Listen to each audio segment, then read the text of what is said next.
नमस्ते फ्रेंड, सर्व ज्ञान में आपका स्वागत है। नव दुर्गा रहस्य, माँ दुर्गा के 9 रूपों का रहस्य पावन कथा सुनाने जा रहे हैं। तो आइए स्टार्ट करते हैं। तो फ्रेंड, एक बार फिर आपका सर्व ज्ञान में स्वागत है। माँ दुर्गा के 9 रूपों का रहस्य। पहला है शैलपुत्री, 2 है ब्रह्मचारिणी, 3 है चंद्रघंटा, नंबर 4 है कुष्मांडा, नंबर 5 है स्कंद माता, नंबर 6 है कात्यायनी माता, नंबर 7 है कालरात्रि माता, नंबर 8 है माँ गौरी माता, नंबर 9 है सिद्धिदात्री माता।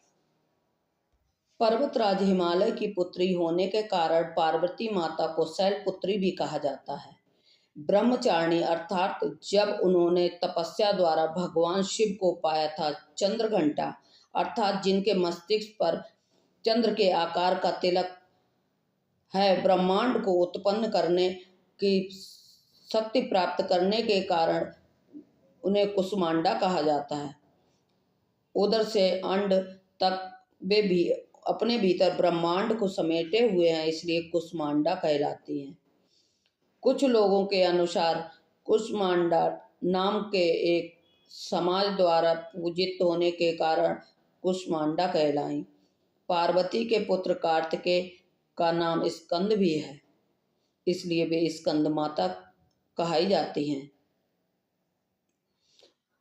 माँ ऋषि कात्यायन की तपस्या से प्रसन्न होकर उन्होंने उन्हें यहाँ पुत्री रूप में जन्म लिया, इसलिए वे कात्यायनी भी कहलाती हैं। जिस तरह विष्णु के अवतार होते ही उसी तरह माता के भी अवतार होते हैं। कात्यायन ऋषि की कन्या ने ही महिषासुर का वध किया था। उसका वध करने के बाद ही महिषासुर मर्दनी कहलाई। कत नामक एक व्याख्यात महर्षि थे। उनके पुत्र कात्या हुई तथा इन्हीं कात्या के गोत्र में प्रसिद्ध ऋषि कात्यायन उत्पन्न हुए। माँ पार्वती देवी काल अर्थात हर तरह के संकट का नाश करने वाली हैं, इसलिए कालरात्रि कहलाई। माता का वर्ण पूर्णतः गौर अर्थात गौर श्वेत है, इसलिए वे महागौरी कहलाती हैं। हालांकि कुछ पुराणों के अनुसार कठोर तप करने के बाद जब उनका वर्ण काला पड़ गया, तब शिव ने प्रसन्न होकर इनके शरीर को गंगा जल के पवित्र जल से मल कर धोया। तब वह विद्युत प्रभा के समान अत्यंत कांतिमान गौर हो उठा। तभी से इनका नाम महागौरी पड़ा। जो भक्त पूर्णता इन्हीं के प्रति समर्पित रहता है, उसे वे हर प्रकार की सिद्धि देती हैं, इसलिए उन्हें सिद्धिदात्री कहा जाता है। सिंह और शेर, प्रत्येक देवी का वाहन अलग अलग है। देवी दुर्गा सिंह पर सवार हैं तो माता पार्वती शेर पर। पार्वती के पुत्र कार्तिकेय के नाम का स्कंद भी है, इसलिए वे स्कंद की माता कहलाती हैं। उन्हें सिंह पर सवार दिखाया गया है। कात्यायनी देवी को भी सिंह पर सवार दिखाया गया है। देवी कुष्मांडा शेर पर सवार है। माता चंद्रघंटा भी शेर पर सवार हैं। जिनकी प्रतिपद और जिनकी अष्टमी को पूजक होती है, वह शैलपुत्री और महागौरी वृषभ पर सवारी करती हैं। माता कालरात्रि की सवारी गधा है तो सिद्धिदात्री कमल पर विराजमान है।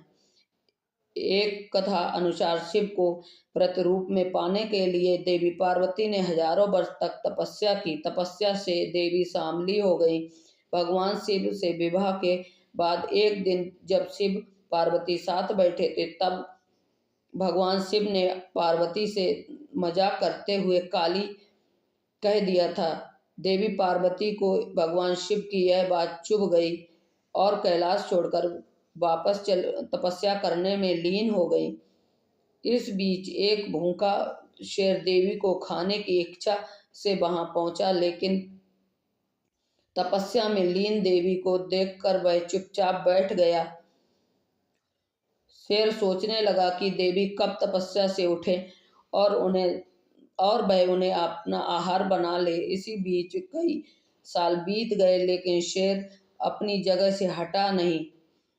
इसी बीच देवी पार्वती की तपस्या पूरी होने पर भगवान शिव प्रकट हुए और पार्वती पार्वती गौरवर्ण यानी गौरी होने पर होने का वरदान दिया। इस बाद देवी पार्वती ने गंगा स्नान किया और उनके शरीर से एक शामली देवी प्रकट हुई जो कौशिकी कहलाई और गौरवर्ण हो जाने के कारण देवी पार्वती गौरी कहलाने लगी। देवी पार्वती ने उस सिंह को अपना वाहन बना लिया। उन्हें खाने के लिए बैठा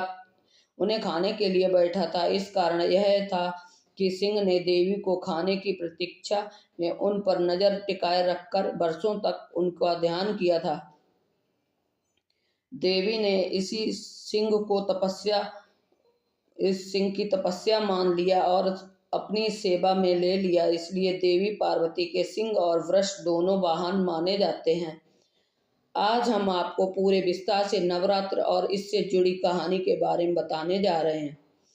उससे पहले सबसे पहले एक छोटी सी विनती है, कृपया आप इस वीडियो को सुनने के बाद इसमें कमेंट में जय माता की जरूर लिखें और हम साथ ही हमारे चैनल को लाइक करें और सब्सक्राइब करना ना भूलें।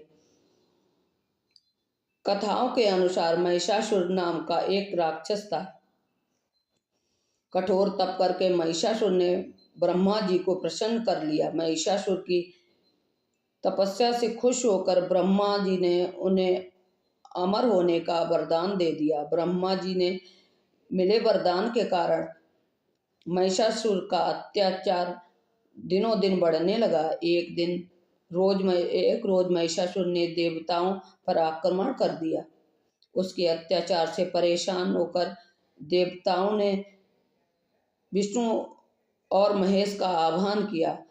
ब्रह्मा ने महिषासुर को वरदान दिया था कि कोई भी पुरुष या देव उसका वध नहीं कर सकता है।